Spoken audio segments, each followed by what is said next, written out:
또 부활의 영광, 정말 십자가의 복음으로 다시 한번 새로워지는 놀라운 역사가 있기를 간절히 소망합니다. 특별히 이제 특별 그 고난 주간 새벽기도 동안에 영적인 비밀들이 하나님의 은혜 가운데 더 깊어지고 성령 충만한 가운데 가는 곳마다 능력으로 승리하는 그런 은혜가 있기를 간절히 소망합니다.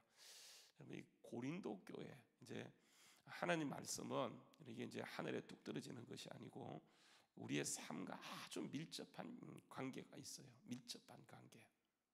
그래서 여러분, 복음은 우리의 삶을 떠나지 않고 항상 이제 우리의 삶과 이렇게 연관되어 있는데, 아시는 것처럼 고린도 교회는요, 바울 사도가 기록한 성경이에요. 이제 왜 이걸 기록하냐면 바울이 이제 2차 때 고린도에 가게 되어져요. 그래서 복음을 전하고 왔는데, 이 교회가 세워진 그 장소가 이렇게 이제 항구 도시 가운데 이렇게 굉장히 그 당시에 번영했던 그런 곳이다 보니까 이게 타락의 그런 극치를 달리게 되어져요. 그래서 그게 이제 하나님이 바울을 통해서 교회를 세웠는데, 교회가 이렇게 이제 생명력을 가지고 세상에 이렇게 생명을 공급했으면 좋겠는데, 여러분, 교회라고 하는 것은 그렇잖아요. 사람들의 모임이다 보니까 분명히 예수 믿은 게 분명하지만은 그들이 사는 것은, 교회는 뭐 그때나 지금이나 주일로 주로 모이고, 그죠? 중간에 또 이렇게 모이고 하지만 전체 생활을 세상에 사다 보니까 뭐에 더 영향을 받냐면 이제 세상의 영향을 받아요. 그러니까 세상의 영향을 받고 끝내는 것이잖아요. 그 영향을 교회로 갖고 오다 보니까 이 교회가 하나님의 공동체가 아니고, 이제 하나님의 교회가 아니고 이게 이제 디범벅이 되어 버려요.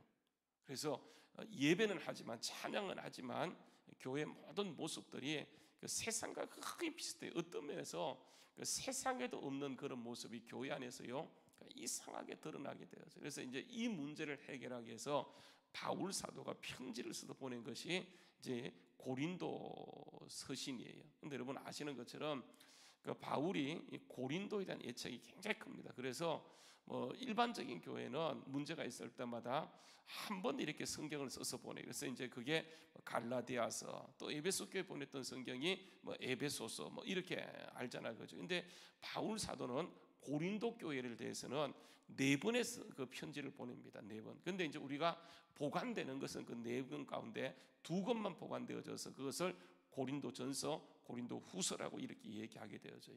그 첫 번째 보냈던 성경은 이게 이제 보관되지 못했어요. 그리고 마지막 보냈던 성경도 보관되지 못해요. 그래서 중간에 이제 2개만 이렇게 보관되어서 우리가 그것을 고린도전서, 고린도후서 이렇게 나누어서 보고 있는데, 여러분 그 성경이 왜 기록되었냐면 고린도라고 하는 독특한 그런 문화 속에서 이제 이렇게 복음이 이제 이게 고린도전서가 이렇게 오게 되어져요. 그래서 여러분, 이 고린도 교회가 그럼 어떤 교회였느냐? 그러니까 이제 고린도만의 독특한 문화가 있잖아요, 그렇죠? 우리 주한교회만의 그 문화가 있는 것처럼, 우리 이제 부천만의 문화가 있는 것처럼, 그죠? 대한민국 속에서도 부천이라고 하는 것은 이렇게 독특한 문화가 있는 것처럼 고린도라고 하는 그런 독특한 문화가 있었어요. 그래서 이제 이 문화와 직면해서 복음이 어떻게 나아가는가 그것을 보게 되어지는데, 그래서 여러분 지금까지 우리가 보았던 것을 다시 한번 정리하게 되면 그렇습니다. 고린도전서 1장부터 11장까지에서는 바울 사도가 뭘 얘기하냐면, 이게 이제 우리가 버려야 될 것, 그러니까 예수 믿으면서도 버려야 될 것, 그러니까 예수 믿으면서 버려야 될 것을 버리지 않고 믿게 되면 이상한 모습이 되잖아요, 그죠? 그래서 특별히 이제 버려야 될 것을 얘기하는데, 그 버려야 될 그 3가지가 뭐냐면, 첫 번째가 뭐라고요? 분쟁이라고 하는 거예요. 분쟁. 그래서 여러분 고린도전서를 보게 되면 제일 먼저 분쟁의 문제를 다룹니다. 교회 안에 어떤 분쟁이 있었습니까? 4개의 당파가 있죠, 그죠? 그래서 어떤 사람은 바울파, 어떤 사람은 게바파, 어떤 사람은 안드레, 어떤 사람은 이게 아볼로파. 나중에는 그런 저런 파도 들어가기 싫으니까 무슨 파에 들어갑니까? 우리는 그리스도파라 얘기해가지고 그 4개의 파가 교회 안에서 막 싸우고 물고 하다 보니까 이게요, 교회가 오히려 세상에 지탄이 되어지는 거예요. 여러분, 교회는 하나 된 거지. 그래서 여러분, 교회는 항상 이렇게 될 수 있어요. 이게 이제 여러분 교회 안에 보게 되면, 이제 교회가 1세대 목회자가 은퇴하고 나면, 여러분 그 교인들 가운데는 1세대 목회했던 목회자를 흠모하는 사람이 있어요. 여러분 지금도 영락교회 가서 보게 되면, 영락교회는요 어떤 파가 있는지 아세요? 함경직 목사님 파가 있어가지고 지금도요 우리 할아버지가 한경지 목사에게 세례받았고 한경지 목사님 이렇게 얘기했고 한경지 목사님은 뭐 이렇게 삶을 살아갔다. 여러분 이 한경지 목사님 50년 전 사람인데 지금도요 계속해서 그 얘기를 하다 보니까 여러분 이게 교회가 어려워지게 돼요. 새로운 목사님이 목회를 마음대로 하지 못하는 거예요. 우리 전에 목사님은 이렇게 했는데, 그죠? 이게 문제예요. 그래서 여러분 그 고린도 교회가 이런 네 개의 파 때문에 막 분쟁하고 싸우다 보니까 이게요 세상의 지탄이 돼요. 그래서 이게 분쟁을 깨뜨려야 된다. 분쟁을 버리라. 이게 여러분 고린도 전서에서 첫 번째 얘기하는 얘기예요. 두 번째 또 고린도 교회가 어떤 그 문제를 갖고 있냐면 이게 이제 그 세상의 일탈. 그러니까 고린도라고 하는 굉장히 음란한 도시입니다.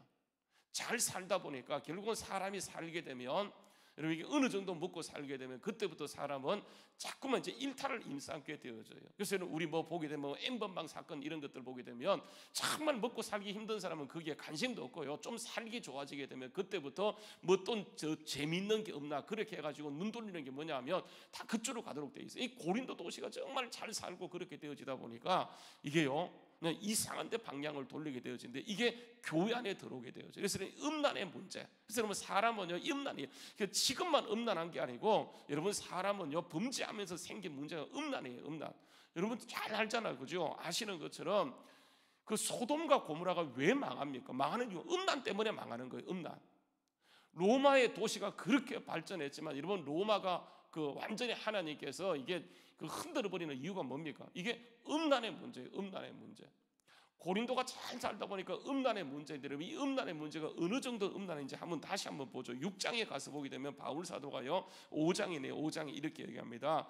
이 고린도 이게 이제 고린도라는 도시가 아니고 교회 안에 나타났던 모습이에요. 5장 1절 말씀해 보면 너희 중에 심지어 그죠? 교회 가운데 심지어 음행이 있다는 말이 들리니 그런 음행은 세상에서 이방인 중에도 없는 것이라고 얘기하면서 교회 안에 이런 음란이에요. 음란. 그래서 여러분 이게 참 중요한 게 뭐냐면 정말 영적이잖아, 그죠? 성령 충만하게 되면 사단도 강력하게 역사하기 때문에 교회가 옛날부터 항상 갖고 있는 문제가 뭐냐면 이게 음란이에요. 음란의 문제. 고린도 안에 그런 문제가 있어요. 그 문제를 우리가 철저하게 버리라고 얘기하는 것을 여러분 고린도서가 지적하고 있는 거예요. 또 한 가지가 뭐냐면 그들이 버릴 것이 뭐냐면 그러니까 교회 안에 여러분 이게 여러 가지 있잖아요. 그죠? 뭐 수건을 쓰고 기도할 것인가, 수건을 벗고 기도할 것인가, 뭐 이런 문제들. 그러니까 이 문제를 가지고 어떤 사람은 수건 쓰고 해야 된다, 어떤 사람은 수건 벗고 해야 된다. 뭐 이런 문제가 생겨가지고 야 그거 아무것도 아니야 이렇게 얘기하면서 그 질서를 잡아주는 것이 뭐냐면 고린도전서 이게 이제 11장의 내용이에요. 자 이런 것들을 쭉 얘기해놓고 12장에 들어오게 되면. 자 이런 것들을 버리고 나서 버림으로 끝내는 게 채워야 되잖아요, 그렇죠? 그래서 우리가 뭘 채울 것인가? 그러니까 먼저 여러분 비우는 게 가장 중요해요. 예수 믿으면서 그러니까 내려놓음, 더 내려놓음 이렇게 얘기하는 것처럼 그러니까 예수님을 따라가기 위해서는 예수님의 삶을 살기 위해서는 우리가 예수 믿는 것은 단지 예수 믿는 것이 아니고 그러니까 예수님이 살았던 삶을 사는 거잖아요, 그렇죠? 그래서 예수님께서는 뭐라고 얘기하냐면 여러분 요한복음 14장 12절에 보게 되면 내가 진실로 너희에게 이르노니 나를 믿는 자는 내가 하는 일을 그도 해야 돼. 아니 더 큰 일도 해야 돼. 이렇게 말씀하고 있어요. 그래서 우리에게 기도하라고 말씀하고 있거든요. 아시죠, 그죠? 너희가 내 이름으로 무엇을 구하든지 내가 시행하리니 이렇게 말씀하고 있어요. 자, 우리 주님께서는 이 땅에서도 가시고 나서 자 교회를 세우셨는데 교회가 태어나게 된 이 교회가 여러분 주님의 몸이에요. 그러니까 주님과 똑같은 일을 해야 돼요. 주님처럼 되어져야 돼. 아니요, 주님을 능가해야 돼요. 자, 이런 일이 일어나기 위해서는 제일 첫 번째 우리가 버리는 게 가장 중요해요. 버리지 않게 되면 교회가 고린도 교회가 되어지는 거예요. 한국 교회 모습을 띠게 되는 거예요. 그래서 우리가 철저하게 말씀을 읽으면서 여러분 또 우리를 점검받고 체크받는 것은 성경을 몇 독했다 이게 중요한, 성경을 몇 장 했다 중요한 것이 아니고 성경은요 읽게 되면 그게 성경이 우리를 고발합니다. 우리를 지적해요. 여러분 성경 읽기 전에는 우리가 뭐가 잘못인지 알지 못하지만 말씀을 읽다 보면 말씀 속에 제일 먼저 부딪혀오는 것이 뭐냐 하면 나에게 태클을 걸기 시작해. 아 내가 이런 걸 잘못됐구나, 내가 이런 색깔이 잘못됐구나. 성경이 우리에게 지적해줘요. 그러면 그것을 가지고 그러니까 우리가 하나님 내가 이런 모습이 있습니다 하면서 이걸 내려놔야 돼요. 그래서 지금 세워지게 되어져요. 그래서 여러분 이렇게 바울 사도가 내려놓음을 얘기해놓고 세워야 될 걸 얘기하는데 그게 뭐냐면 13장, 14장, 15장을 통해 말씀하는데 12장에서는 성령 충만함을 얘기해요. 성령 충만함. 13장에서는 뭘 얘기합니까? 이게 사랑을 얘기해요. 그래서 뭐 사랑이 없으면 이렇게 하면서 사랑 얘기하게 되어져요. 그리고 15장에 오게 되면 이제 성령 충만함과 함께 교회의 사랑을 얘기하는데 가장 중요한 영적인 것을 얘기합니다. 그게 뭐냐면 여러분 십자가 복음, 부활 복음이에요. 그래서 여러분 보게 되면 고린도 교회가 보세요. 성령 충만하지 않는 것도 아니에요. 굉장히 좋은 교회입니다. 문제가 있는 도시에 세워졌지만 정말 그들의 신앙이 소문날 정도의 신앙이었지만 그 한순간 이렇게 무너졌던 것이 뭐냐면 여러분 이것 때문에 무너집니다. 우리는 읽지 않았지만 12절이 가장 중요한 말씀인데 12절 말씀에 보게 되면 고린도 교회가 왜 이렇게 되었는지를 거기서 바울 사도가 얘기합니다. 한번 12절 말씀 읽어보자. 시작.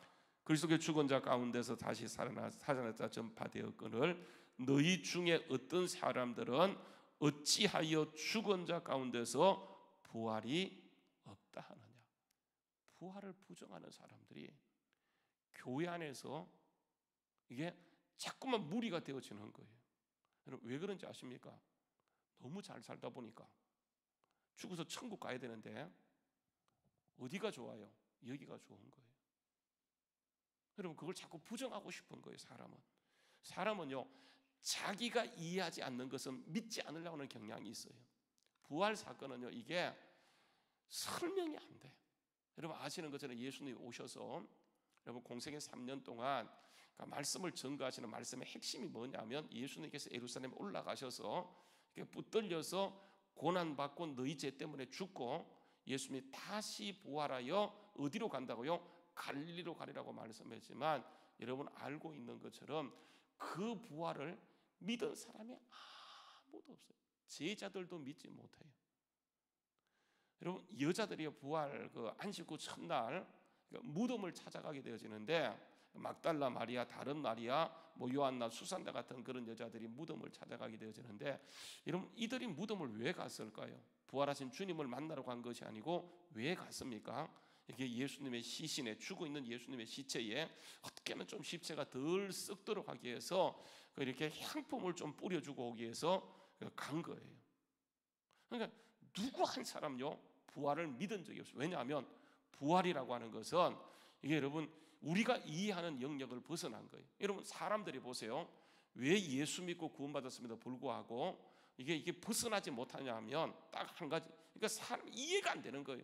여러분 사람 예수님이 오셔서 그들이 예수님을 기다렸고 예수님이 막상 이제 오셔서 천국 복음을 선포하게 되어지는데 가장 예수님을 반대했다는 사람이 누군지 아세요? 예수님을 그렇게 기다렸던 열렬히 사모하고 기다렸던 그 사람들이 가장 예수님을 반대하고 그 사람들이 예수님을 죽여버려요. 왜 그러냐 하면 그렇게 기다렸는데 자기들이 생각하는 예수가 아니에요. 자기들은 이런 예수를 기대한 것이 아니에요. 그런데 예수님이 오셔서 증거하는 말씀을 보니까 이게 자기들이 기대했던 것과 달라요. 그래서 여러분 결국은 예수님을 자기들의 기준으로 신성 모독으로 몰아놓고 예수님을 십자가에 못 박아 버려 죽이는 거예요.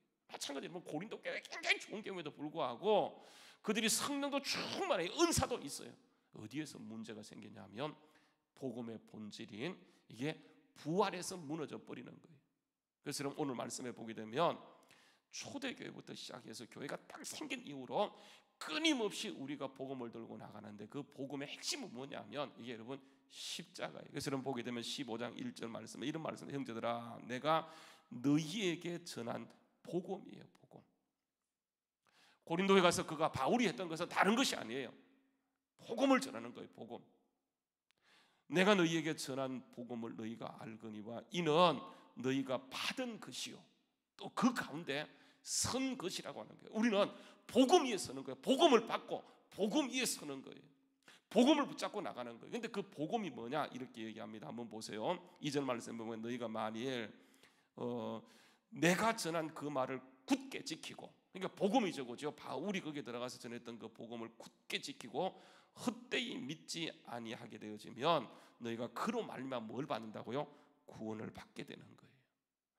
여러분, 사람은 다 보세요. 기도할 때 뭐에 대한 관심이 있냐면 영적인 것도 관심이 있지만은 이게 이제 육적인 것에 관심이 더 많습니다. 이걸 위해서 기도해요. 근데 여러분, 복음이라고 하는 것은 육적인 것은 뒷전이에요. 뭐냐면 영적인 거예요. 이게 뭐냐면 구원이고 이게 능력이에요. 그래서 보게 되면 그로 말미암아 구원을 받으리라 그렇게 말씀하면서 3절 말씀에 보게 되면 내가 받은 것을, 그러니까 바울도 자기가 만들어낸 것이 아니고 자기도 받은 거예요. 받은 거. 그러니까 복음은 전성입니다. 그래서 예수를 통해 시작된 그 복음이 사도 시대, 속사도 시대, 이게 교부 시대, 지금 이제 초대, 중세, 현대를 통해 내려오는데, 여러분 그 핵심 역할이 뭐냐면 이게 성경이에요. 성경. 그래서 여러분, 중세가 타락되었던 이유가 뭐냐면 성경을 몰랐었어요. 이스라엘 민족이 왜 그렇게 타락했습니까? 분명히 하나님의 능력을 맛보고도 정말 선택된 백성이었지만 그들이 타락된 이유가 뭐예요? 말씀을 몰랐었어요. 그래서 여러분, 왕이 생길 때, 만약에 왕이 생길 때, 여러분 그 백성도 타락도 타락이지만은 이 지도자의 타락은 더 큰 타락으로 갈 수 있기 때문에 여러분, 왕에게 특별히 부탁하는 게 뭐냐면 세 가지였습니다. 야, 돈 많이 신경 쓰지 마. 군사 많이 두지 마. 세 번째가 뭔지 아세요? 너는 제사장에게 얘기해서 이 성경을 등사해서 항상 내 옆에 두어서 이 말씀을 읽어라, 이렇게 얘기해요. 여러분, 그 구약 성경의 종교 개혁, 그러면 우리는 루터만 생각하지만 여러분, 구약 성경의 종교 개혁을 한 사람은 누구냐면 요시야입니다. 요시야. 그러니까 히스기야의 손자죠, 그죠? 히스기야. 이제 히스기야 아들이 므낫세고 므낫세 아들 아몬이고 아몬의 아들이 요시야예요. 그러니까 이제 히스기야 때 다윗, 히스기야, 요시야로 내려가거든. 영적 계보가 이렇게 내려가게 되어져요. 히스기야가 굉장히 믿음을 가지고 몸부림침으로 해서 히스기야가 믿음으로 일으켰는데, 여러분 히스기야도 나중에 넘어집니다. 왜냐하면 히스기야가 기도하다가 병에 걸려서 기도하다가 결국은 이제 죽을 병에 걸리게 되는데, 이게 기도하다가 하나님이 살아나요. 그래서 그에게 해 그림자가 10도 물러가게 하고 15년간 생명을 연장시켜 주게 되어지는데, 여러분 아시는 것처럼 사람들이 궁금해. 세상 사람들이 궁금해. 분명히 죽어야 되는데 살아있거든요. 그리고 복도 받았어요. 그래서 여러분, 저기 바벨론에서 이걸 축하하게 사절단을 보내서 네가 어떻게 해서 이렇게 됐냐고, 네 영광이 다 망했던 나라가 왜 이렇게 됐냐고 했을 때, 여러분 히스기야가 당연히 누구를 자랑해야 돼요? 말 좀 해보세요. 누구 자랑해야 돼요? 하나님이 얘기한다. 하나님이 얘기하지 않고 뭘 보여줘요? 자기 무기 다 보여줘요. 자기 안에 금은보화 다 보여주는 거예요. 그거 자랑하고 보내요.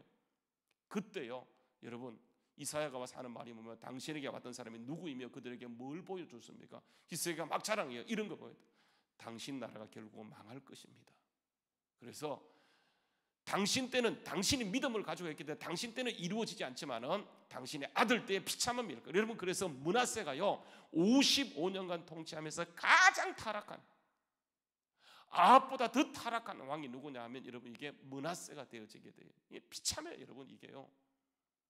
그러니까 여러분, 이게 하나님의 은혜를 받은 사람이 끝까지 은혜로 나가야 되는데, 이게 뭐냐 하면 첫사랑을 잃어버려요. 가장 심각한 문제예요. 그러니까 은혜 받았으면 끝까지 은혜로 나가야 되는데, 가다 보면 우리가 이제 환경 가운데 여러 가지, 그게 하나님이 계신데 하나님을 알지 못해요. 그래서 여러분, 이게 히스기야가 그렇게 정말 되어지고 하나님이 다시 한번 부흥을 주시기 위해서 요시야를 이러면 태우는데, 요시야가 종교개혁을 해버려요. 여러분, 요시야가 종교개혁하는 배경이 뭔지 아십니까? 요시야가 왕이 되었어요. 8세의 왕이 되었는데 너무 암담해. 그런데 여러분, 요시야가 이제 이렇게 저렇게 하다가 돈을 꺼내서 좀 성전을 그러니까 성전 다 해파되어지고 정말 하나님의 언약 백성이라고 보기에는 너무 비참하니까 요시야가 좀 돈을 가지고 성경을 좀 이렇게 청소하고 좀 깨끗하라고 그렇게 했더니, 여러분 이게 제사장 알죠, 그죠? 힐기야 훌다 같은 그런 사람들이 이렇게 하다가 성전을 청소하다 성경에서 뭘 발견하냐면 거기에서 율법책을, 성경을 발견하게 되어져요. 그걸 이제 제사장 힐기야가 갖다 주는 거예요. 그랬더니 요시야가 읽어보는 순간요, 기가 막힌 거예요. 왜 이 민족이 이렇게 했는지 성경 속에 명확하게 나와 있어요. 그걸 보고 가슴을 찢고 온 백성을 모아놓고 이 성경을 읽어줄 때 온 백성 앞에 한 자리에 모여놓은 그 성경을 읽어줄 때 그들에게 부흥이 임하게 되어져요. 정말 가슴을 찢고 왜 그들이 망했는지, 왜 여기 왔는지 그 사실을 말씀을 통해 깨닫고 나서는 그들이 한 자리에 모여서 철저하게 회개합니다. 그때요 임한 것이 뭐냐면 요시아 때에 하나님의 부흥이 임하게 되어져요. 그러니까 문제는 뭐냐면 우리가요 너무 말씀이 흔하다 보니까 말씀을 읽지 않는데, 말씀을 읽게 되면 제일 먼저 여러분 이 말씀이 우리를 고발하기 시작해요. 너 그렇게 살면 안 되지. 말씀은 우리에게 말을 걸어온다니까요. 그때 우리가 기도하면서 자꾸만 버리는 거예요. 버리는 거. 근데 여러분 그 핵심이 뭐냐면 결국은 여러분 복음이에요. 그래서 여러분 다시 한번 복음에 돌아가서 보게 되면 이렇게 얘기합니다. 한번 보세요. 내가 받은 것을 먼저 너희에게 전하였노니 이는, 자 보세요, 제일 중요한 성경대로란 말이 두 번 나옵니다. 성경대로 그리스도께서 우리 죄를 위하여 뭐 했다고요? 죽으셨다. 이게 복음이에요. 그러니까 여러분 예수님이 죽으십니다. 근데 이게 그냥 죽는 게 아니고 뭐예요? 성경대로예요. 성경대로. 그리고 죽으시고 장사 지난 바 되었다가 멋대로요? 성경대로 사흘 만에 다시 살아나서 이렇게 저렇게 사람들에게 보였다. 여러분 여기 가장 중요한 게 뭐냐면 말씀대로예요. 말씀대로. 예수님은 그냥 돌아가시는 게 아니에요. 말씀대로 살아나시고 말씀대로. 근데 보세요. 보게 되면 이런 얘기합니다. 성경대로 그래서 우리를 죽으시고. 여러분 이 땅에 육을 입고 오신 예수, 육을 입고 오신 그리스도를 예수라고 얘기합니다. 그분은 태어날 때 그 이름을 보통 부모가 짓는데 부모가 짓지 않고 하나님이 천사를 보내서 가브리엘 천사를 통해서 이름을 지어줘요. 네가 아들을 낳으리니 그 이름을 뭐라고요? 예수라 하라. 이는 저희 백성들의 죄를 예수님이 오셔서 구원하게 될 것이다. 그래서 예수는 뭐냐 하면 여러분 이게 구원자란 말이에요. 구약 성경에 예수가 많잖아요. 그죠? 여호수아도 똑같은 예수의 뜻은 구원이란 말이에요. 여호수아가 구원이고 호세아가 구원이고 이사야가 다 의원이 똑같아요. 이게 구원이란 말이에요. 그래서 우리에게 가장 필요한 것은 뭐냐면 이게 뭐 잘 살고 뭐 이게 아니고 구원이 필요해요. 근데 예수님께서 오셔서 복음은 성경대로 그분이 오셔서 이렇게 죽으셨다고 하는 거예요. 성경대로 죄를 위하여 죽으시고 그 다음 보세요. 4절에 보게 되면 뭐 했다고요? 장사 지낸 바 되었다가. 여러분 이게 왜 중요하냐면 예수님은 죽으시고 끝낸 것이 아니고 그 모든 시대에 아는 사람들이 예수님이 저기에, 여러분 그 당시 예수님 사건은요 이게 빅뉴스예요. 빅뉴스.